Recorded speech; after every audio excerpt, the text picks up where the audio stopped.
بەڵێ کاکە حاجی کی عقوبەیەدەت ئەم خەڵکە؟ دیارە حیزبی دەسەڵاتدار لای کێ دەسەڵات لای کێ سەرۆکی هەرێم لای کێیە و عەرز و ئاسمان لای کێ بە کوردێکی بۆکوی لە ڕووی دەسەڵاتی ئەرزیەوە ئەڵێم هێزی پێشمەرگە و قووا پارە لای کێ نەود لای کێ لای ئەوە وازەحە ئەمە ئەگەر ئەم من نازانم من باسم لەوە نییە کەسێت تۆمەتبارکەم لێ ئەم میلەتە سزادرە بەڵام بۆ بەرژەوەندی خۆیان بۆ مانەوەی خۆیان میلەت ئەزیێتە خوا یعنی ئێستا ئەمە ئەم دوو شتی زۆر سەرەکین یاسای سەرۆکایەتی هەرێم مەسەلەیە کە لایدا ئەولاوە کە ئەوە هەر کاتێ توانین چارەسەری کەین یان با وڵات هەر سەرۆکی نەبێت گرفتمان نییە تا ئێستا کە سەرۆکی هەبوو بێنەوە بێ هیچ لە مەسەلەکە نەگۆڕاوە بەڕێی من ئەکرێ با نەبێ ئەم 2 ساڵە سەرۆک بەڵام بۆ قوتی میلە دوالێ بکەین بۆ مەعاش و موچەی میلە دوالێ بکەین کە من ئەبینم ئێمە وەکو پەرلەمان ناتوانین تەنانەت قوتی میلە چاپ بکەین تەنانەت ناتوانین حکومەتەکە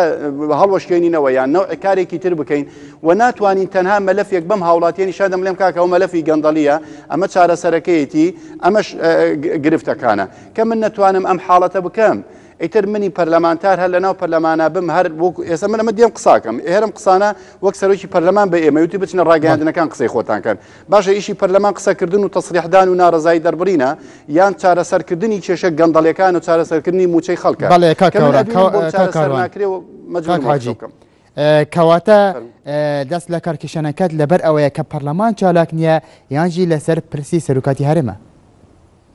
لەبەر هەردووکێتی یەکەم لەبەر ئەوەیە کە لایەنەکان ناگەن بە یەک یعنی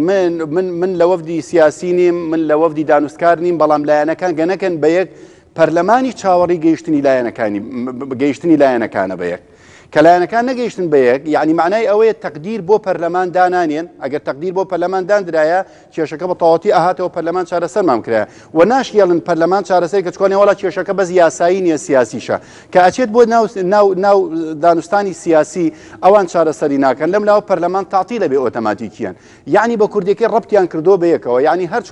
هەر چوار قاچە کورسیەکە ڕەبتە بە حکومەت ڕەبتە بە پەرلەمان ڕەبتە بە زەختی سیاسی و ڕەبتە بە قوتی خەڵک چۆن شتیوا ئەکرێ یاسای سەرۆکایەتی هەرێم یاسایەکی ترە قوت و پارەی خەڵک شتێکی ترە وە قسەکەی جەنابەت بالفعل بەشێکی ئەوەیە کە پەرلەمان ئەمڕۆ ناتوانێت یاسا دەربکە ئیشی سەرەکی پەرلەمان ئەمەیە کە تۆ ناتوانانی یاسا دەربکەی ئیتر ئەم پەرلەمانە با بڵین کاکە گیان ئێمە خیلالی ئەم 2 ساڵەی علانیکەین بۆ شەرمکەین لە خەڵک بڵین خیلالی ئەم 2 ساڵەی کە لە پێشمانە ئیشمان بە سەرۆکی هەرێم نییە کێ سەر پێ لێ سەرۆکە با سەرۆک بێ ئەوەشی ئەتراف پێناکە بانێکە بەڵام ئێمە وەکو پەرلەمان ناتوانانی یاسا دەربکەین چکە لە فەراغی یاسایەژین با علانیکەین ئەو کاتە من وەکو نیو پەرلەمانتارە توانیم بشکەم ئیشەکەی من چییە متابعەکردنی حکومەتە ئیتر بۆچی لەمە زیاتر من خۆمەڵ خەڵەتێنم و خۆڵ بکەمە چاوی خەڵکی ئەمە حەقیقەتەکەی بەڕاستی من ئەمەی کە کردومە تەنها مووقفێک و ناخێکە من ئەم ینی ڕۆژ نییە پێشمەرگە لەو بەری جەنگە ناڕزایی دەرنەبڕێ فەقیرە تەحملی ئەو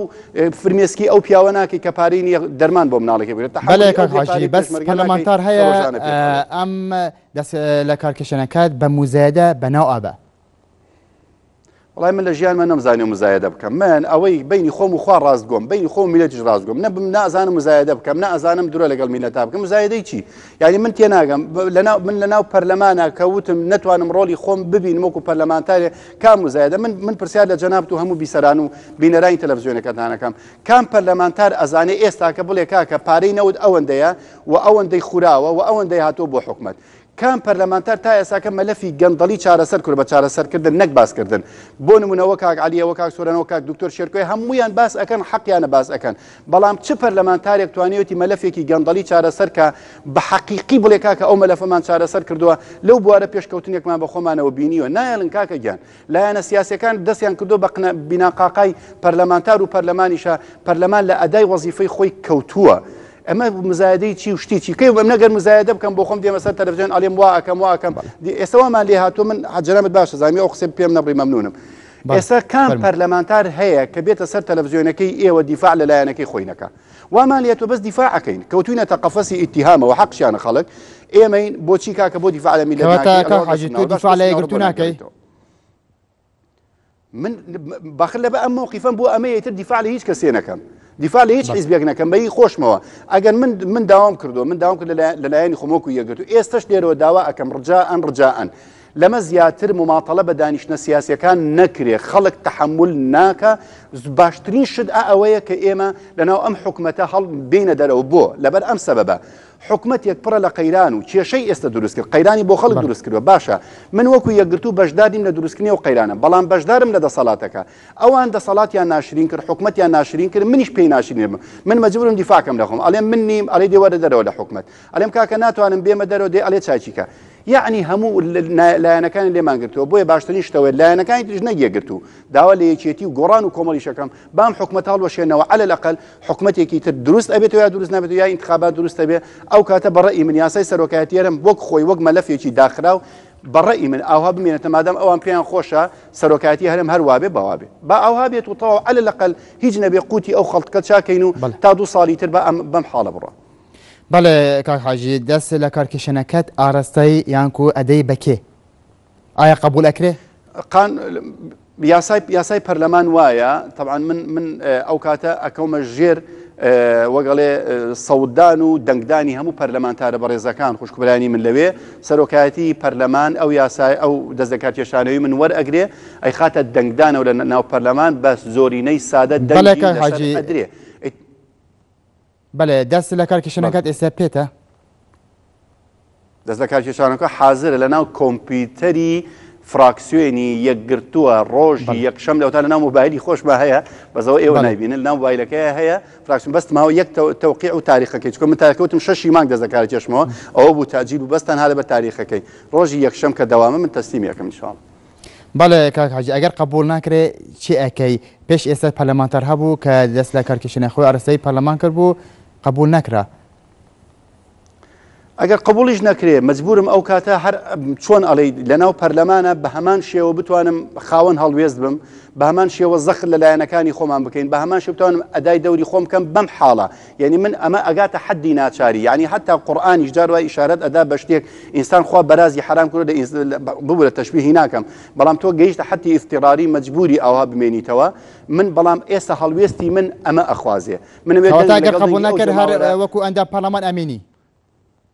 ئەیتە پەرلەمان ئاعلا سوڵتەیە ئەگەر من وەکو پەرلەمانتار ئەمری پەرلەمان تەنفیز نەکەم یا پەرلەمانتارن تەنفیز نەکەم ناکرێت لەبەرەوە ئەو کاتە من ئێستا داوا ئەەکەم لە هەموو پەرلەمانتارە بەڕێزەکان من ئەو کاتە ئەمری خۆمە دەمە دەستی ئەوانەوە ڕازی بوون ئەوە من دێمە دەرەوە و وەکو وەرخەڵکێکی و ڕازیش نەبوون ئەو کاتە منیش وەکو ئەوان لەگەڵ پەرلەمانتارەکانی ترە بەڵام ئەو کاتە یەک نقطەیە بە ڕوحیەتێکی تر و بە نەفسیەتێکی تر و بە هیمەتێکی تر مەجبورم کار بکەم ئەو کاتە موقیفەکانم ئەبێ یەکلاکەرەوە بێ یعنی بۆ هیچ شتێک دەست سارد نەبم بۆ هیچ شتێک یعنی وەک بڵێ تەقدیری هەندێک شت هەیە تۆ مەجبوری جارەوای بازی شت نەڵی لەبەر مراعاتی بازی ظروفی سیاسی ئەو کاتە بێ بە هیمەتێکی تر لەگەڵ پەرلەمانتاران بتوانین ئەو کاتە کوتلەیەک یا بە معنایەکی تر لۆبیەک لە ناو پەرلەمانە دروستکەین کۆمەڵە کەسێک بین بە هەموو فراکسیۆنەکانەوە زەختێ بکەین کارێکی باشتر بکەین ئەگەر دەست لە کارکێشانەوەکەم قبول نەبێ. بەڵێ کەواتە یەکگرتو نیگەران نییە لە دەست کێشانەوەی من بەڵێ بەخوای ترەوە لێگرتو پرسە من نازانم یعنی نیگەرە وەک فراکسیۆن پێیان ناخۆشە نەکرد فراکسیۆن خۆمان پەرلەمانتارانی تریش لە فراکسیۆنەکانی تریش بەزەوە دیان تۆ خۆزگە پرست بە ئێمە بکردا ئێمە پێمان خۆش نییە مەدان بەجێبەڵی بەس من ئەڵێم کام مەدان ینی خەڵکێک گلەی لە منەکانن تۆ لە مەسئولیت ڕاکەی وەرە کام مەسئولیت بەس بزانم ئەو مەسئولیەتی لەسەر شانی منە وەک من وەکو حاجی کاروانە هەمومان وەکو پەرلەمانتاران ئەو مەسئولیەتی لەسەر شانمانە کامەیە ئەدامان بتوانین ئەدای بکەین و نەمان کردو فەرموو ناتوانانی ئەو مەسئولیەتی تۆ یاسا دەرکردنە ناتوانانی یاسا دەربکەی متمانە سەرنەوەی لە وەزیر ناتوانانی بکەی ئیعلانکردنی مەلەفی گەندەڵیە ناتوانانی بکەی کامەیانەوەرە بەس پێم بڵێ کام مەسئولیەتە من لێ ڕابکەم نەخێر من ساحەم بەجێ نێشتووە من پێشی پەرلەمانتاریش هەر قسەم کردەوە و دوای پەرلەمانتاریش هەر قسە ئەەکەم هەتا بۆم بکرێت دیفاع لە قوتی ئەو میلەتە ئەکەم. بەڵێ کاک حاجی دەست لە کارکێشانەکەت بەرواری هەیە کەی ئەی بە پەرلەمان ڕۆژی یەکشەم یەکچکەی شەمە و ئەمڕۆ جومعە و جەنابتان باش زان دانیشتنەکە ئەم شەو تەواو بووە کە دەوام نییە شەمەش هەر دەوام نییە ڕۆژی یەکشەم ئینشاڵڵا حازرە ئەیدەم بەردەستی سەرۆکی پەرلەمان و ئەو کاتە ئەیخاتە دەنگدانەوە من یعنی بەڕاستی ئەم حاڵەتی کە کردومە تەنها ئەوەیە يعني وەک بڵێ مەسەجیەکە بۆ هەموو سەرکردایەتی کورد لەمە زیاتر خەڵک تەحملی ئەم مماتەڵە سیاسیە ناکە بەڕاستی وەقت کوشتن بە خەڵک ئێستا لە هەمووی بەلایەک بێموچەیەکە بەلایەک یعنی بەڕاستی ئەمە تۆ خۆت یعنی ئەگەر پەرلەمانتارێبی ڕۆژانە فرمێسکی باوکە مناڵێک ببینی باوکی مناڵێک ببینی پێشمەرگەیەک ئێستا ئەم بەیانێ بە نوێنەراتی 100 پێشمەرگە تەلەفۆن بۆ من کراوە ئەڵێ بە هەر هەمومان ناو جیرفانمان بگەڕی بە هەمومان باوەڕ ناکەم 400,000 دینارمان ببێ بە 100 پێشمەرگە بەڵام ئەلێ سەنگەر بەجێ نایالین بەس ئێمە چی بکەین یعنی پێشمەرگە مەبدە ڕایگرت و ئەخ منی پەرلەمانتار هەموو ڕۆژێ ڕۆژ بەرمەسەر و چاوەڕێی مەعاش وەرگرتن بکەم و هیچم بۆ نەکرێ کاکە زەمیرم مرتاح نابێ کاکە ویژدانم مرتاح نابێ لەوە زیاتر مەجبورم ئەم هەڵوێستێکی تاکە کەسیە غەیری ئەمن بە باشتر نەزانیوە. بەڵێ داواکەی ئەندامانی تری پەرلەمانی لەسەر فراکسیۆنی یەکگرتوو دەست لە کار بکێشن لەبەر ئەوە پەرلەمان چالاکیان ناتوانانی بریار دەرەکە ناتوانانی یاسە دەرەکە وەکو پێویست نییە. ئێمە بەش بە حاڵی خۆمە وەکو فراکسیۆن داوامان لە حیزب کردوتمان کاکە ڕێمان پێ بدەن وەکو فراکسیۆن لە یەک دانیشتنی پەرلەمان دانەنیشتنی ئێمە وەکو فراکسیۆن سەرۆکی فراکسیۆن کاکە و بەکر هەڵەدنی لە دانیشتنی پێری پەرلەمانە بە سەرۆکایەتی پەرلەمانی وتی ئێمە وەکو فراکسیۆنی یەکگرتوو لە دانیشتنەکانی دادێ ئەگەر بێت و باسی قوتی میلەت نەکرێ باسی گرفتەکانی هەنووکەیی نەکرێ و باسی چارەسەری کێشەکان نەکری ئێمە لە یەک دانیشتنی پەرلەمانە دانانیشین ئێمە ئەو کاتە وەک فراکسیۆن داوامان کرد ینی دانیشتی خۆمان معلقی نەچینە ناو دانیشتەکانەوە داوامان کردو بەڕاستی لە سەرکردایەتی یەکگرتوو کە وەزیرەکان تعلیقی ئەندامی وەزیری خۆیان بکەنیە عەلی لەقە سەحب بکەین لە حکومەت بۆ ئەوەی هەندێک شتێ تاتێکی نەدەی بۆ کوردەکەی چا نابێ وەگوتم ئێمە بەشدار نین یا ئێمە سەبەب نەبووینە بۆ دروستبوونی ئەم قەیرانە بەڵام ئێستاکە ئێمە لە واجهەی قەیرانەکەین ئێمەش پێی عیبدار بووینە من لەوە زیاترەوە عیبداری قبول ناکەم. بەڵێ کاک حاجێکی دێت جێگەیتوو پڕ ئەکە ئایا کەسێک هەیە دەست نیشان کراو کە بێتە جێگەیتوو دوای دەست لە کارکێشانەکەت بە پێی یاسایە عادەتەن هەر پەرلەم ینی تۆ ئێسێمە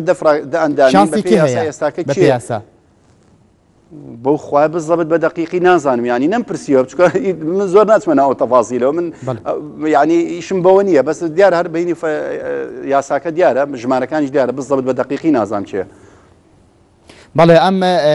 کوبوونەوەی کە دوێنێ هەڵپاسراوە چەند خزمەتی لایەنەکان ئەکە ئایا ئەم کوبوونەوەکە کارچار لایەنەکان بریاریان داوە کە کوبوونەوەکان نەکەن ئان هەڵوەسراوە چەند خزمەت بە پرسی سەرۆکاتی هەرێمەکە چەند خزمەت بە خەڵکەکە. وڵای من تەسەوڕەکەم بەس خزمەت بە پارتی دیموکراتی کوردستانەکە و لەبەر ئەوەی سەرۆکی هەرێمەوە خۆی ئەمێتە وەکو کەسایەتی نەک وەک سەرۆکی هەرێم ئەوان ئەوەیان نەوێت ئێستا هەر بە ئەندامی سەرکردی وەزم لە قەناتی ئێوە بوو باسان کرد لە NRTە ئەڵێ ئێمە بەم حاڵە بە پرسی سەرۆکی هەرێم با هەر بمێنێ ئەوە دیارە تەوەجوهی برادرانی پارتیە ئەیانێ و ئاها بێ بەس بەڵاستی من لەگەڵ ڕێزم ئێسش لێرەوە ئەیلێم نابواە برادرانی پارتی وایان لە کاک مەسعود بکردایە کاک مەسعود لە ذاتی خۆیان پیاوێکە کە کاک مەسعود بەرزانیە و لە بنەماڵی بەرزانی ئەوەکو خۆی ئەبواە بیانێشتایەتەوە کاک مەسعود بەوە گەورە نابێت کە سەرۆکی هەرێم بە سەرۆکی هەرێم وەزیفەیەکە وەک هەر وەزیفەیەکی تر ئەبواە چۆن ئێستا پەرلەمانی پەرلەمان بەجێدێن ئەوش ڕۆژێ دێت سەرۆکاتی هەرێم بەجێ دێڵێ ناکرا ئەم شەڕەی لەسەر بکرایە کە مادام ئێستا ناڕەزاییەکەی لەلایەن لایەنەکان و ناڕەزایەکەی لە شارع زۆر تەبیعی بوو ئەمان بکرێتە ئیستفتایەکی ئەم خەڵکەوە کاکە ئێستاکە ئەم سەرۆکایەتی هەرێمە بوو بە کێشەیەک بۆ ئەم میلەتە لایەنەکان دوێنێ ئەبواە بگەیشتن نەتیجە چوار لایەنەکە تەنازولیان کرد لەوەی کە هاتنە سەر ڕێی برادرانی پارتی کە سەرۆک لەناو خەڵکە هەڵبژێرێ بەڵام بە پێی ئەم دەسەڵاتانەی خوارەوە هەندێک دەسەڵاتی کەم بێتەوە تەنانەت ئەوان بەوەش موافقەیان نەکرد بەڵام من تێناگەم ئەو چوار لایەنە بۆچی بە سەراحەت بە خەڵک ناڵێن بڵێن کاکە ئەم دانیشتنەیەمە کەوتە بنبەست لەمە دوا ئێمە مووقیفی ئێمە 1 و 2 3 و 4 ئەبێ ئەمە بکەن باشە ئەگەر نابڵێن کاکە ئێمە ڕازین بە ئاوها بمێنێتەوە بەبێ ئەوەی سەرۆک کەواتە کەم تەرخەمن چالانەکە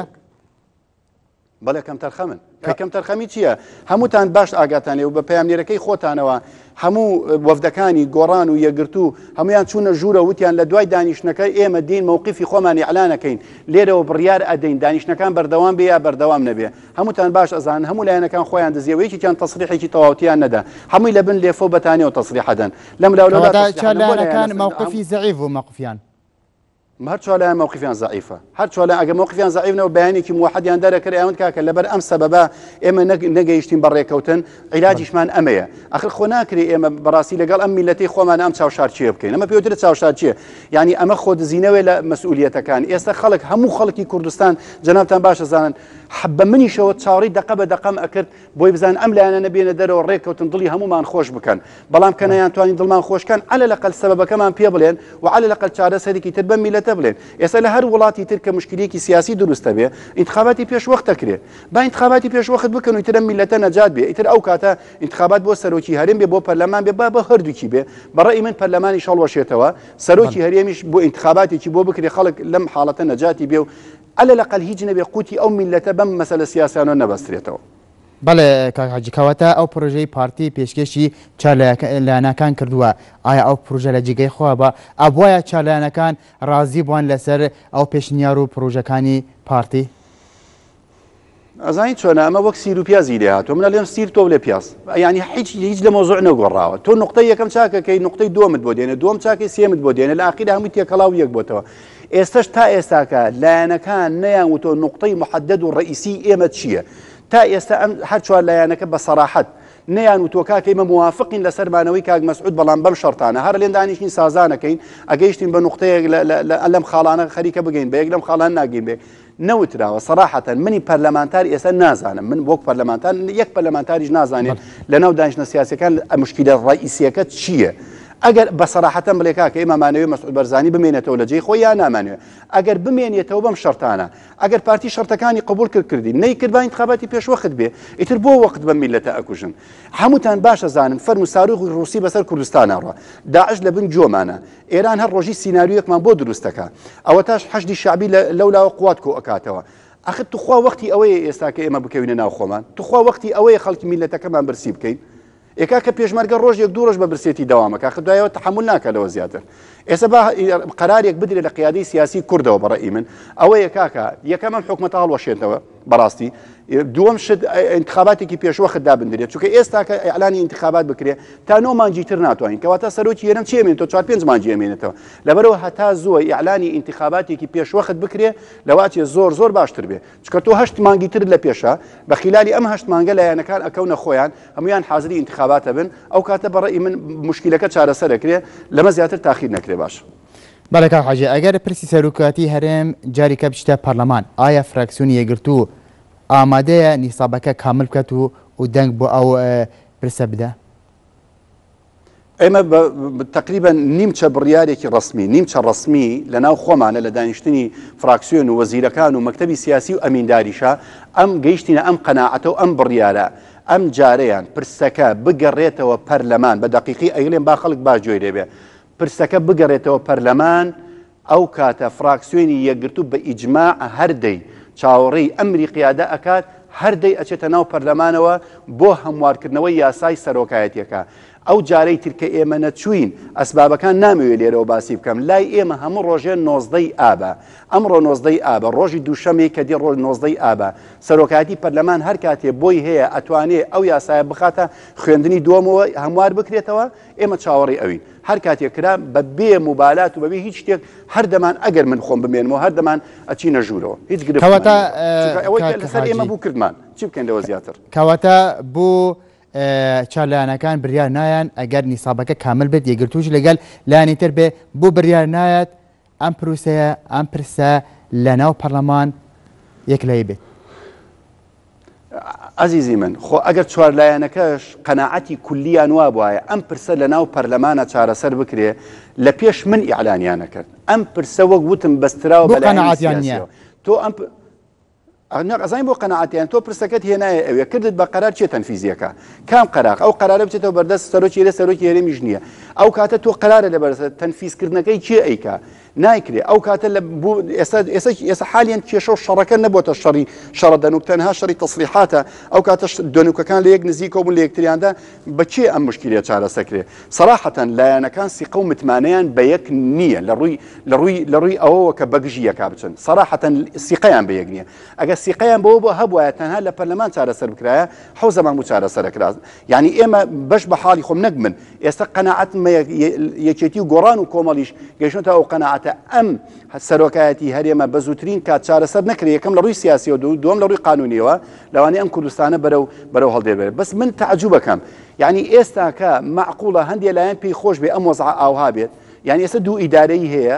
دوو پارچەی کوردستان هەیە لە ڕووی عملیەوە ئەو کاتە ئەبێتە حاڵەتێکی زۆر طبیعی لەواچێ لە مەسلحەتی لایەنێک تەواو بێت کەواتە پەرلەمان هیچ بەدەستەوە نییە بۆ لایکردنی ئەم پرسەی سەرۆکاتی هەرێم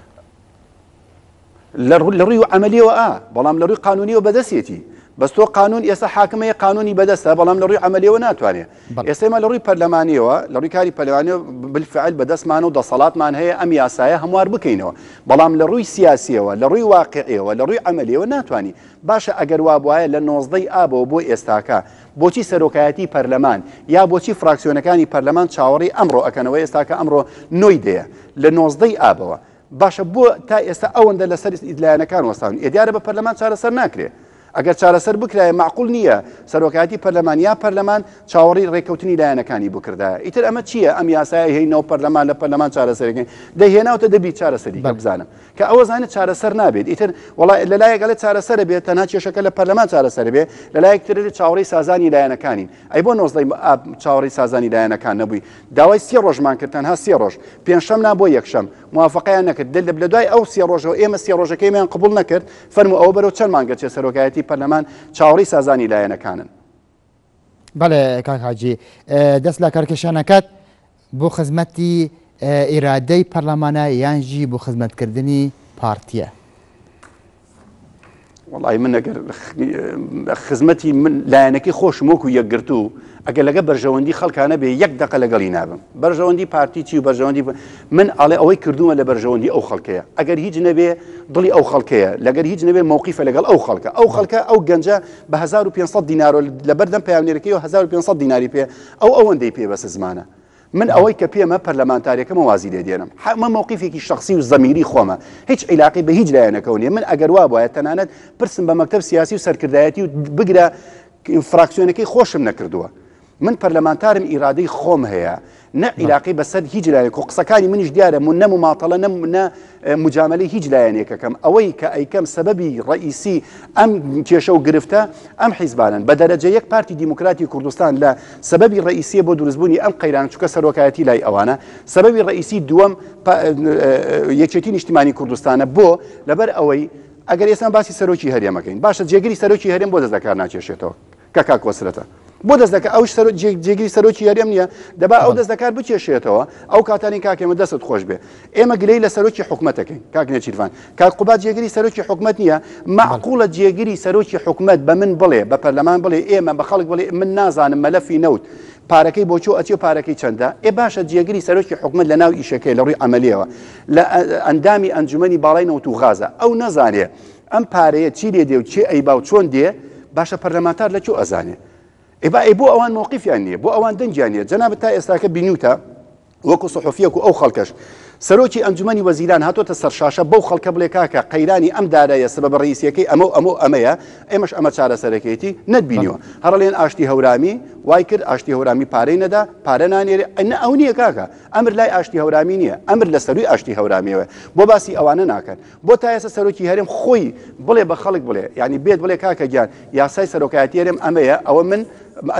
وەکو سەرۆکی هەرێم دەست نەکارە کێشمەوە خۆ عیب نییە کاکە مادام کێشەکە گەیشت بەم حەدە بەڵاستی ئەمە مشکلەکە لەوەیە ینی ئەوەی کە قەرار بەدەست و کار بەدەستە قسە ناکە بەڵام ئێمە لە خوارەوە قسە ئەەکەین قسەکانی ئێمەش بڕ ناکات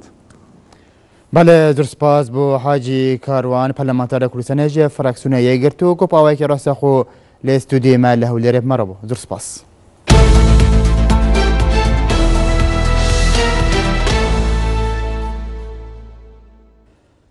ئیسا بارزانî di nada li girtîxaneya Hewlêrê de ye û piştî rêxirawa Amerîkî navê Human Rights Watch rexne li ser girtina Îsa Barzanî li Herêma Kurdistanê girtîn û di bersivê de berpirsê bersivdana raportên nêvdewletî bû NRT ragihand ku Îsa Barzanî li ser keyseka ewlekarî û yasayî hatiye girtin. Di hember de serokê mafê mirovan li Lijneya Parlemanê Kurdistanê dibêje Îsa Barzanî li ser pirseka siyasî hadiyekirdin an ku çi peywendiyek bê yasayê ve nîne. عیسی بارزانی دنها داله گرتی خانه یا حولی ردایه پشتی رکھراو امریکی هیومن رایتس وچ رخنه لسر گرتنا عیسی بارزانی لحرم کردستان گرتین و دیار کری دست حالادارن حرم کردستان گلک شانازیه به دست کردین دیموکراسی دکن لی افیکه دوره راستیه ده برسه و راپورت دا برپرسه برسفدان راپورت نیف دولتی بو NRT را گهاند. هیومن رایتس واچ تنهایی کم جاری نیامه هیومن رایتس واچ پیشتریش لیدوانی هبوا هلوستی هبوا که سلمان دومانه لرگای کانالی ایوا لرگای کانال کانی را گندنوا دولار راستی کیسه که برز دکریت و دکریت تجگیری که لسر آسی دموکراسی لهرم اما قط راست نیه دموکراسیت لهرمی کردستان هیا و او دموکراسیتی لهرم هیا برآورد ناگری لگل ناوچکه دموکراسیت با کیسه کی امنی که سردریه کی یاسایی لگل بکریت تگ ناچد و سرو که ما فهمروی لپارلمان کردستان خویا دکت عیسی بارزانی لسر پرسکا سیاسی هاتی گرتن کوچاندین گنجندن لداور دهو که لسر و پرسی هاتی نگرتن کتو پیوندی پیاسای ونینن عیسی بارزانی لسر انتمای سیاسی با یکیتی نیشتیمانی دزگیر کراوه و هیچ تۆمەتێکی تری ئاراستە نەکراوە جگەلەوە بەڵامدانەوەی ئەو راپۆرتانەوە و پێشێلکاریانەی مافی مرۆڤ بەو جۆرەی کە حکوومەتەیەتی هیچ بنەمایەکی یاسایی نییە و هیچ باوەڕ پێهێن نییە بۆ ڕێکخراوە نێودەوڵەتیەکان وەڵامدانەوەی راپۆرتەکان دەبێت لە ڕێگەی تەحقیق و بەدواداچوون و سزادانی پێشێلکاران و ئازادکردنی گیراوان ئەنجام بدرێن نەک لە کۆنگرێ ڕۆژنامەوانی فتر جدو مهانا عیسی بارزانی هاتیا گرتن و رادارن حکومت بیشن قضیه که یاساییه جبو زانیارین زیاده تر اما شیروانی حواله وی بجوینین زور سپاس بانگو البته پیش هموش تاکید بیان بزانین که قضیه عیسی قضیه که سیاسی بوحته قضیه نیه که یاسایی بیدن اگر قضیه که یاسایی بید وکی نیلین حکومت هرمی لیر رادارن حکومتی بیشن ام دو پرسین بو 29 روزات سجن پاراسنه و بو اكو سجن کا حزبيه بي فلتر دادگه بي دادگه اوه تقریبا نزدیکی مه که جیت زندانا هولیر دایا یا سایش بتومت هندکو کیسه که یا سایی بو درست کرینه عیسی بارزانی خلک دوار بارزانه و پتر جدو مهان جبر پروکرنا و نه که خو دگل عبدالله او جلان جلای هزن امنی و هاتیا دست سر کرن ایاس عبدالله NRT هولر دی سالدار و رسمی جشن جمعی کردن ازدی نهاتیا گیرانو کردن ازدین سنور پرزگاه دوکت بیجن ما چه جشنینن و دوی روژدا او دخوازن که دورن وانه به تایبه شنگال بهتا رزگار کرن دا که جارا کدن وگن سر مالو حالو وار خواه جشن جمعی کردن ازدی دنها دا برو واجی سالن زرباز بوی ددمکی دوه که ازدی راستی کمکوژی و آواربون و مالویرانی اکا مزن بونه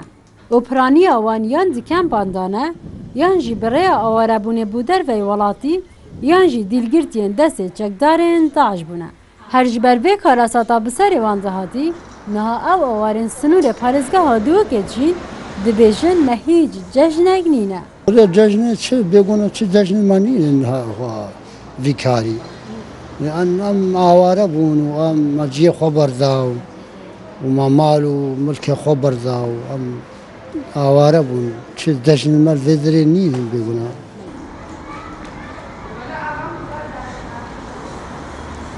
هم روین و وجه جشن ما چو خوانه خود کا و نه چوج خوانه خود کا خیراشی خاری خوانه خود چیت کنو و متنبر و عیدا خود کنو داشني أما سلام زنش ما نايم دبي حابين بكوجنو بالرافين برانغاز بالراتبنو بری هاتنا چکدارین داعش و گرتنا شنگالو هند زورندن کردین ازیره و رسم جشن جماعی که 7 روزن لپرزگاه ها لشت گیران لهياما 2 ساله أوري رسم نهاينا جيران. نا جماعة إزديا يكو الهفتي في ما هي هتا سيزدي رسمته البرزقها بيروزال علشتنا جيران. لي بريارك جفاتا روحانية إزديان أفصل بريار هتا دان كوفر رسمانينا جيران. أو شكش بر في روشاكو نها إزدي حموت زاني آوارنا هر سبارزقه تهريما كردستاني. دوی جشن دا ازدی هلگیرن خمن مزنن لحیویا وانیا هری مزن جیهی اوه کەسوکارên waniyên destê çekdarên Daesh da bihêne azadkirin û deverên wan jî bi taybet şengal bihêta rizgarkirin. Di heman demda gerentiya parastina wan ji aliyê navxwe nîvdewletî ve bihêta gerentîkirin. Xudret Mehmûd ên Artî Duhok. پشتی دروستبوونا شەڕ و ئالوزیên سووریا چەندین هێزان دەستوەردانە لە ڕەوشە ناوخۆیە وڵاتی کرینە ئێنئارتی دێ ئینفۆگرافیکێکێدا هەفکێشە دووستایەتی و دژایەتیە هێزن سووری و هێزن ناونەتەوەیی بەڵاوە دکە. لە جیهاندا بەگشتی و لە خۆڕەڵاتی ناوەڕاست بە تایبەتی ململانەکان زیاتر قوڵ بوونەتەوە و پێدەچێت ناوچەکە وردە وردە دابش بێت بە سەردوو هێزی گەورەی جیهانیدا، ئەویش ئەمریکا و رووسیان کە ئەم دوو زلهێزەی دنیا وڵات و هێزی دۆستیان هەیە لە ناوچەکەدا، ئەویش تورکیای نزیک لە ئەمریکا و ئێرانی نزیک لە رووسایە کە ئەمانیش وەک دوو زلهێزەکەی دنیا ململانەیانە لە ناو خاکی سووریادا کە ئێران و رووسیا پشتیوانی ئەسەد و حیزبوڵا دەکەن و بەڵام لە بەرامبەردا تورکیا و هاوپەیمانان بە تەواوی پشتیوانی نەیارەکانی ڕژێمی ئەسەد ناکەن. بۆ نمونە تورکیا پشتیوانی ئۆپۆزیسیۆنی سووریا دەکات و دژی کوردەکانە و بێدەنگە بەرامبەر داعش، لە کاتێکدا ئەمریکا پشتیوانی کوردەکان و ئۆپۆزیسیۆنی سووری دەکات و دژی داعشە، و لە ناو خودی نەیارەکانی ئەسەددا کورد و ئۆپۆزیسیۆنی سووری دژی داعشن و هەرسێکیشیان دژی ڕژێمی ئەسەدن. هەرچی بەرەکەی ترە کە بەبەرەی رووسیا و ئێران ناسراوە کە هاوپەیمانی ڕژێمی ئەسەدن، بەڵام لە هەمان کاتدا دژی کوردەکان نین. بەڵام لە ڕووی سیاسەتی ناوچەکە و ململانە سیاسیەکانەوە ئەوە رووسیا دژ بە سیاسەتی ئەمریکایە و ئێرانیش دژ بە سیاسەتی تورکیایە. ئەوەی کە جێی سەرنجیشە هەموو لایەنەکان دژ بە داعشن جگەل لە تورکیا نەبێت کە هەڵوێستێکی ڕوونی نییە. رووسیا دژ بە داعشە، ئێران دژ بە داعشە، ئەسەد دژ بە داعشە، ئەمریکا دژ بە داعشە، کورد دژ بە داعشە و ئۆپۆزیسیۆنی سووری دژ بە داعشە. تەنها تورکیا نەبێت کە بێتەنگە بەرامبەر داعش و هەروەها کوردەکانیش بێتەنگن بەرامبەر بە ڕژێمی ئەسەد. لێ دەویەژی سەرنووچە ئەندامێکی سەرکەراتیا پارتی دبێژە دڤان دوو ساڵاندا یان دەوێت بارزانی سەرۆک بە یان ژی هەرێم بێ سەرۆک بە.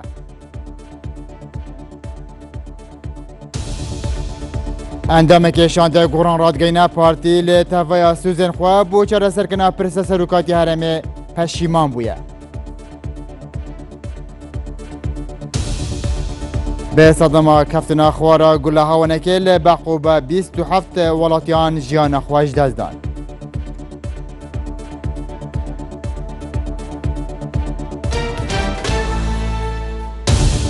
دەما دەرباز بوویدە گەشتەکە بەرفرەهان و چیان بات پێشکەشکردن دەمێن خۆش.